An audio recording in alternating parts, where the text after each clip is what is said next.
The views and opinions expressed on this program are those of the guests appearing on the program and do not necessarily reflect the views and opinions of 8 News Now or Nexstar Media Group.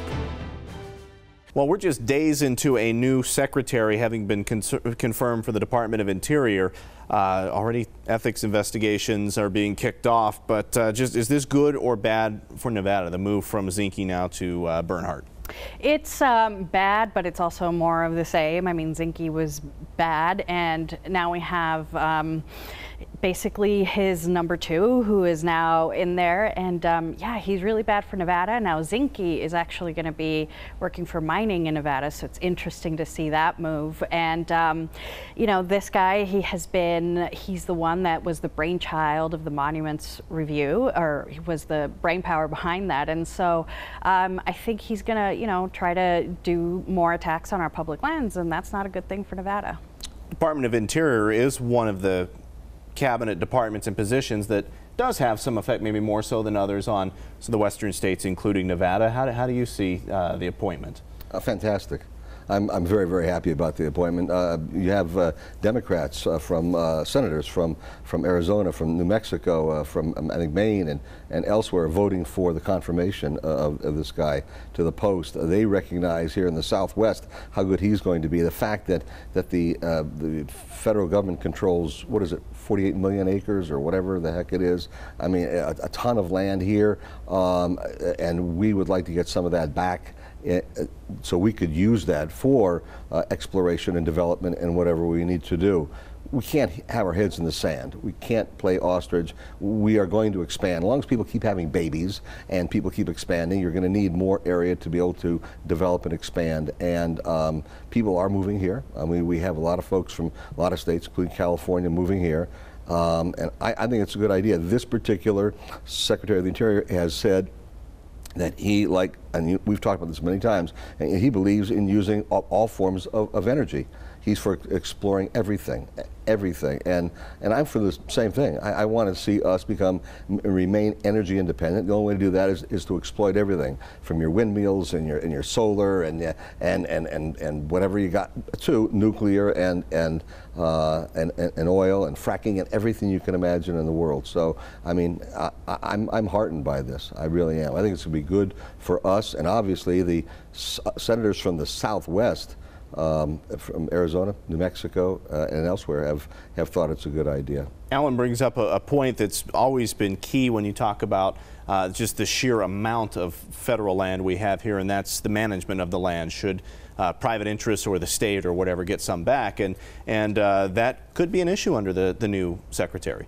Yeah, and I think, you know, it was an issue back when he was in his former post. I mean, that's why the Monuments Review process went through. They wanted to really shrink a lot of our monuments. And, you know, I know that we have a lot of people coming here, but, you know, there's a difference between just outright developing, you know, national monuments and things like that. He's not someone that will strike that balance. To me and to our group and to many people that are working to protect our natural heritage, because that's also very important in the Southwest, not just expanding, but also making sure we have certain areas like Nevada's part of the Grand Canyon and different areas, Red Rock, etc., untouched, because we do need to preserve that for future generations and just overall for our well-being. And I don't know if he's necessarily going to strike that balance. So I don't think that balance has existed since we were founded as a state. I mean, that was the idea, that we were founded by giving up all that land to the federal government. They're not going to develop in the Grand Canyon and anything like that. We don't have to worry about that. But I do believe that we need to fight for getting some of that land back. I don't want the quote-unquote balance, or let me put it this way, the status quo. The status quo has been such that you know, the federal government's going to control this land. They're going to declare all this land to be sacred, you know, monument land and everything like that, and we're not going to develop it. And this guy's coming in going, hold on. I am for development. I am for developing all forms of energy that exists, that we can do to maintain a great sense of energy independence. That's one of his themes since he became the assistant secretary, by the way. So I mean, I'm heartened by this. You know, I know you wouldn't be, but I mean, I feel that this is a good thing for Nevada, and obviously the Democrat senators from New Mexico and Arizona happen to agree. They voted to put him in. Let's talk about state politics now. Governor Sisolak marking his 100 days in office, his first 100 days. Let's just go with a letter grade first, A to F, and why? How do you think he's done? I think I'm going to give him a B just because there's more progress, probably an A- actually. I wouldn't be a very good teacher, obviously. Too easy, too soft. I think, obviously, signing some very important measures from the beginning, especially really working towards more gun violence prevention, also a lot of the work around sexual assault at the state level and making sure that there's certain regulations in place to make sure that those things are actually worked on and victims are listened to is very important. And but there's more progress that is going to be happening in the next 100-ish days and during the next few months and sessions. So there's more that is going to happen. So he's doing a great job. I think we are happy to see him there and happy to see the progress he's made on gun violence prevention, especially. That was the biggest bright spot for us, and on clean energy as well. He's doing great work on clean energy. Well, only just roughly halfway through the session, yep. So we still have that to look at as well. Okay, so A-, strong B or an A-, B plus A- on this side. How are you rating him so far? A-. I think he's been okay. The gun violence thing, when people say that, I cringe. It's violence out there. People use violent means for a lot of things, but the bump stock thing was a no-brainer because they were going to do that. President Trump said we should get rid of it too. I mean, that's a staple these days. The background check issue, I'm not against background checks. I've said that before. I think that the question one was obviously not viable to be able to implement the way it was. So they've tried to implement it anyway, and it'll be in the courts for the next 2 years. So nothing has really changed in terms of any type of violence with any kind of weapon at this point. I think that he made some missteps, which he's going to have to face. He did promise teachers a 3% pay raise. And now we're being told by various folks, like in Clark County and elsewhere, they don't have the money for it. They just don't have the money. He also promised not to raise taxes, which I like. I think that's terrific. But, if you're going to spend more, you've got to bring more in, and I'm not sure how he's going to do that. I understand they're selling more marijuana these days, so they're getting more money from pot. That's just terrific. That's what we needed. Okay, so, more people walking around stoned. And that's not Sisolak's fault, but other people passed that, not me. But the problem is that I think that he made promises that I don't know if he's going to be able to live up to some of these promises in this particular go-around with the legislature. I mean, maybe they will try to re-implement some of these things next time. I'm glad to see the death penalty issue died, no pun intended, but I mean, it did. I mean, they're not going to do that. I think some of the things they're trying to do with abortion is abominable. Saying that you can be of any age at all. You don't have to tell your parents or anything like that at all. A 12-year-old girl can't get an aspirin from a school nurse without getting the parents' permission, but she can secretly get an abortion without telling her parents. I mean, that's the theory behind some of the legislation that's out there now. I'm blown away by that. Let me flip it around then. Factors from keeping it being a strong A then. What is there a misstep, or is there just something, not enough time yet? What's keeping you from giving him that perfect grade? I think it's just the legislative process overall. I think our process is meant to be slow. Even though we only have 120 days every 2 years, it's still meant to be something that is fully thought out. And I think that grade will change at the end, A-, because we still have some more things that need to go through the legislative process. We still need to see minimum wage go through. We still need to see some of the other workers' issues go through. And the teacher pay raise might be a sticking point, but I think hopefully that will go through as well. But it's just the process that we have to deal with that is meant to be slow. It's meant to be thought out. And, you know, that's not a slight on him. It's just the process and how it works. I agree. By the way, I think he's a well-intentioned fellow. I mean, I've known him for years, and I like him, and we do get along well. I think he has good intentions. So the follow-up on that as you go down that line is, as the conservative half of the panel, a B is a good grade, in the B range. So what have you liked? What have I liked? That elevates him to that grade. I like the fact that he has not gone through with some of the things that they originally had talked about. One of the issues was to want to ban certain guns, and you talk about the gun issue, you know, and you talk about background checks and bump stocks, one thing. But my always big concern was, and I had talked to them about this before the election, having them on my show, I was concerned about them trying to say, we've got to get rid of magazines that hold over 9 rounds or 10 rounds or whatever, and we've got to get rid of certain semi-automatic weapons, the AKs, and the ARs, and even the semi-automatic handguns, which I have all. And and so it would be a hard thing to go door to door like Congressman Swalwell wants to do and knock on your door, and if you don't give up your gun, then what do? Well, we'll use a nuke on you. That's what Swalwell, by the way, said. That was Swalwell. But Sisolak did not follow through with any of that. So, I mean, I give him credit for thinking about some of these things before he just jumped in and tried to enact them. And you know, he hasn't been a disaster, so I'm not giving him it's a B minus. It's B minus, Patrick, not a C, but certainly not a B. So, you know. All right. Well, I won't make you try to give him too much credit. That's fair. You started talking about some of these issues like repealing the death penalty, Alan. We're seeing some of the more progressive ideas kind of getting checked a little bit among leadership and dying at the deadlines. Not a pun intended in this case. Do you expect some other things that are important on the progressive side, or maybe more progressive? I'm trying not to mess up my words here. Some of the more progressive ideas that are still out there, do you expect those to get cut again as the deadlines move through?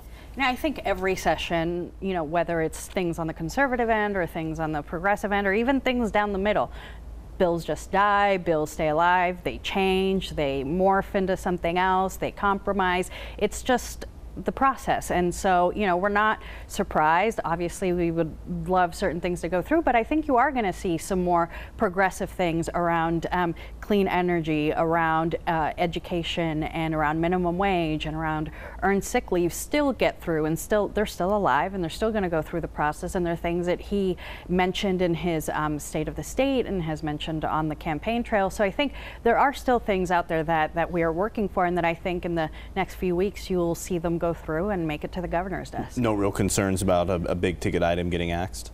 No. Anything that you suspect might get cut that made it through so far? I mean, it's hard to say. Again, they have to be able to deal with the dollars and cents, pay for some of these things, and they've only got a limited amount of time, which again, I think is good. I hope they fail in trying to get an annual legislative concept going. I really do. Our neighbor right next door, California, meets every year, all year round. Look where they're at. They're driven themselves into the drink. When you have that opportunity to be able to pass laws and go after other people's money, you got to take advantage of it. This is something great, you know. And we can't afford that here. And in the least amount of time they spend up there in Carson City, that means those are fewer freedoms we have taken away, and less money that they're taxing us on, and I think that all of that is very, very important. So, you know, I'm just watching this thing play out. Democrats are in charge right now. They're not going to get everything they want. They're going to screw up some.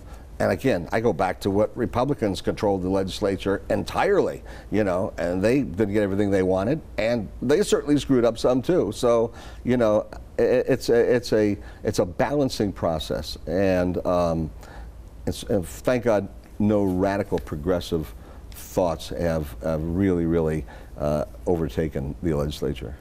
Well, we are oh shoot, 10 months away or so from a caucus here in Nevada, the big Democratic caucus in 2020.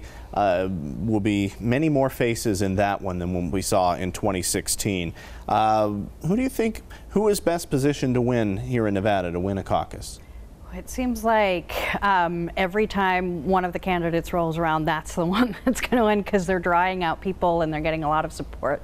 I think, you know, I don't know if there's a name that really pops into my head that's going to take Nevada, but whoever it is, it's going to be the person that has the best field program and that has honestly the best political program and outreach program, because Nevada is a very even among Democrats, there's an independent streak around here. So people really vote on issues in Nevada. So among the 20, 30, 50 people that are running now, the person that's going to win and get all the endorsements and all the everything is going to be the person that has the most people out there talking to everyday Nevadans about what they care about the issues. You know, because you can't, Nevada is one of those places you can't take, no matter what letter is at the end of their name, you can't take that for granted, because we are sort of an independent state. We're going to vote, you know, people individually are going to make their own decision, even in the primary. So it's going to be the one that has the best field program and the most people out there knocking on doors. Alan, you've been here now for quite a while in Nevada. Just from that body of work that you've done, your history here, and looking at Democrats, is there a candidate that resonates best with Nevada Democrats that you can tell? Well, that is a good question, because there are so many people running right now. Matter of fact, I'm not sure who's not running, actually. But might be the shorter list. That is probably the shorter list. There's so many people running, and there's so much time that they are missing from supposedly to do their job in D.C. Of course, Spartacus says that people of New Jersey understand, I'm really working for them. No, he's working for himself to try to get elected. And most of the people have have no background and no right to really run in terms of qualification. They don't. Most of them are so far weird and out there and strange. They try to outdo each other every day. If I were to guess right now, I was saying all along, I thought Democrats' best choice, and I'm not saying this as a wanting him to win, but I always thought, up until the scandals began, was Biden, because I thought Biden was while he used to be more moderate in the old days, he's become much more left-wing as years have progressed. I still think that he has the ability to be able to speak to more moderate as well as liberal Democrats. And I think the left wing of the Democrat Party recognized that, and that's why they've gone after him with all this stuff. Not that I'm defending it. I'm just saying, you know, that they made a big deal about all this kissy stuff and everything. That's one thing. The other thing is that Bernie Sanders is one of the most dynamic people out there. He has the biggest organization of just about anybody at all. He's raised the most money, and everything's free. He wants everything's free. So this is great. I mean, personally, I would love to see Sanders get the nomination, because the election of 2020 will mirror between capitalism and socialism. That's what it'll be about.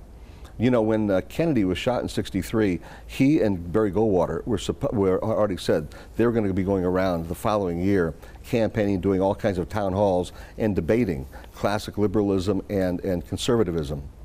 And people were looking forward to that. Kennedy was shot, and of course Johnson sympathetically got it because of the departed president.